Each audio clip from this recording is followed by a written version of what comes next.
Hello friends, मैं हर्षित सोनी। मैं आज आपको फीमेल पोर्ट्रेट पूरी स्टडी के साथ सिखाने वाला हूँ। फीमेल पोर्ट्रेट बनाने के लिए मैंने चारकोल माध्यम का प्रयोग किया है। सबसे पहले पूरी एनाटॉमी के साथ हम एक ड्राइंग क्रिएट करेंगे।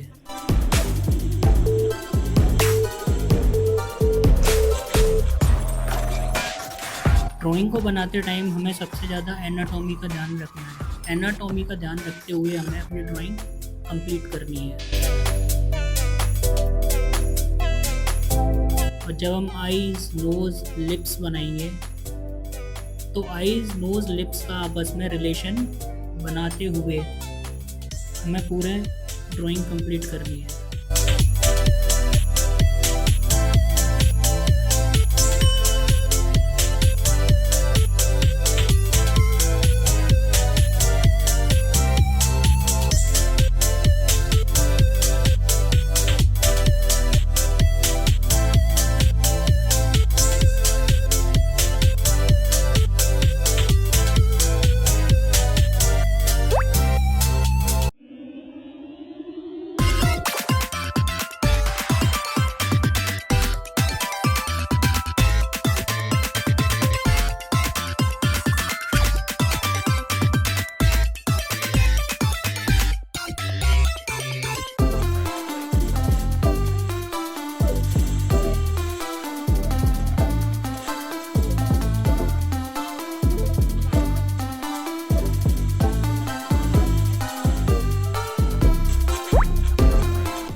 ड्राइंग के साथ साथ थोड़ी बहुत मिड शेड्स को हम कवर करते जाएंगे। मिड शेड्स को कवर करते टाइम हमें सिर्फ लाइट डार्क को देखते हुए शेडिंग्स नहीं करनी है। हमें साथ के साथ पूरी एनाटॉमी पर ध्यान रखना है। कहाँ से कौन सी बोन कैसे बनी हुई है उसका हमें बहुत ख़ास ध्यान रखना है। उसको देखते हुए ही हमें मिड शेड्स लगानी है, ना कि लाइट और डार्क को सिर्फ देखें और उसे बना दें, तो एनाटॉमी वीक रह जाएगी और बनने के बाद हमारा पोर्ट्रेट रियलिस्टिक नहीं लगेगा, उसमें बोन्स के फील्स नहीं आ पाएंगे। धीरे धीरे हम ड्राइंग को फाइनल डिटेल के साथ कंप्लीट करेंगे और इतना करने के बाद ब्रश के माध्यम से हम पूरे पोर्ट्रेट को ब्लेंड कर देंगे। जितनी भी हमने शेड्स की हैं आपस में अच्छे से ब्लेंड हो जानी चाहिए। और शेड्स को भी ब्लेंड करने के लिए हमें सिर्फ ब्लेंड नहीं करनी है, ब्रश को भी हमें इस तरीके से चलाना है जैसे कि पूरी ड्राइंग को हम कवर कर रहे हैं पूरी एनाटॉमी के साथ।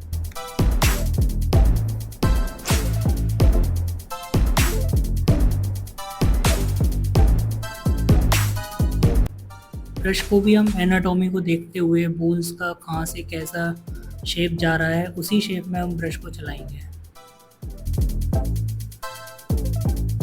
अच्छे से ब्लेंड करने के बाद फाइनल ड्राइंग जहाँ जहाँ से मिस्टेक्स हैं, जहाँ जहाँ से इनकम्प्लीट है, उसे अब हम पूरा कंप्लीट कर लेंगे।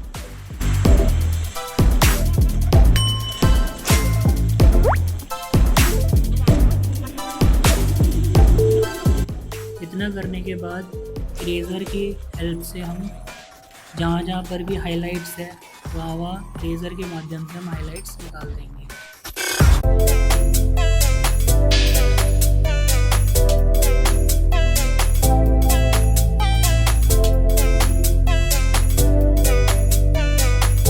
शेड्स और ब्लेंड करने के बाद ही हम हाइलाइट्स सबसे लास्ट में एक साथ जहाँ पर भी पूरे पोर्ट्रेट में दिखाई देती है हम वहाँ निकाल देते हैं। ऐसा नहीं करते कि बीच बीच में हाइलाइट्स निकाली और बाद में हम फिर से शेड करें और फिर से हम हाइलाइट्स निकालें। ऐसा नहीं करना है, स्टेप बाय स्टेप कंप्लीट करते हुए जाना है। और हाइलाइट्स निकालने के बाद हाइलाइट्स के कॉर्नर्स बिल्कुल शार्प बन जाते हैं, उन्हें भी हम ब्रश के माध्यम से ब्लेंड कर देंगे। उन्हें शार्प नहीं छोड़ना है, एक सॉफ्टनेस लाने के लिए पोर्ट्रेट में हम उन्हें भी ब्लेंड कर देंगे।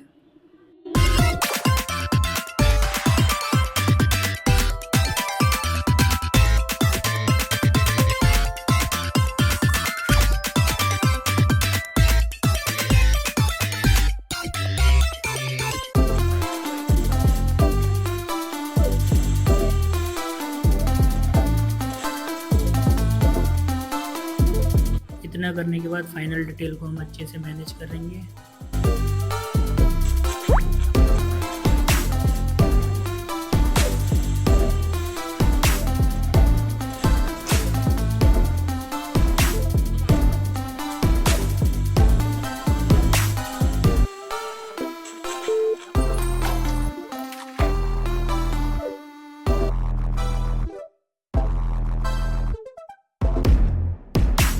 अब जो भी हमने शेड्स किए हैं, लाइट, डार्क, मिडिल, इनका आपस में अच्छे से रिलेशन हम क्रिएट कर देंगे।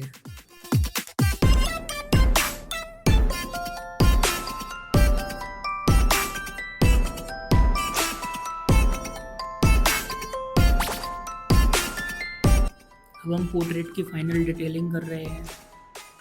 अब जहाँ जहाँ भी हमें डिटेल करनी है वो हम एक साथ पूरे में फाइनल डिटेल हम कर रहे हैं।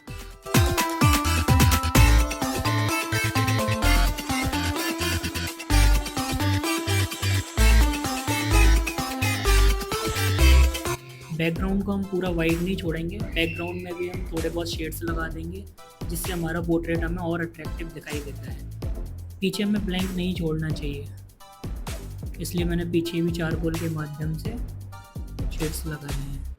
और इतना करने के बाद जहाँ जहाँ सबसे ज़्यादा हाईलाइट हमें दिखाई देती है पोर्ट्रेट में,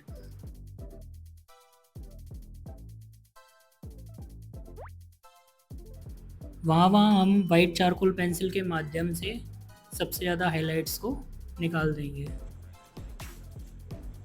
और ये हमारा पूरा पोर्ट्रेट ऑलमोस्ट रेडी है।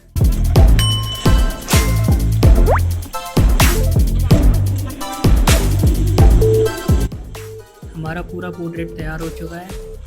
अगर आपको आज कुछ सीखने को मिला हो तो मेरी वीडियो को लाइक और मेरे चैनल को सब्सक्राइब कीजिए ताकि मेरी वीडियोस आप तक पहुंचती रहें।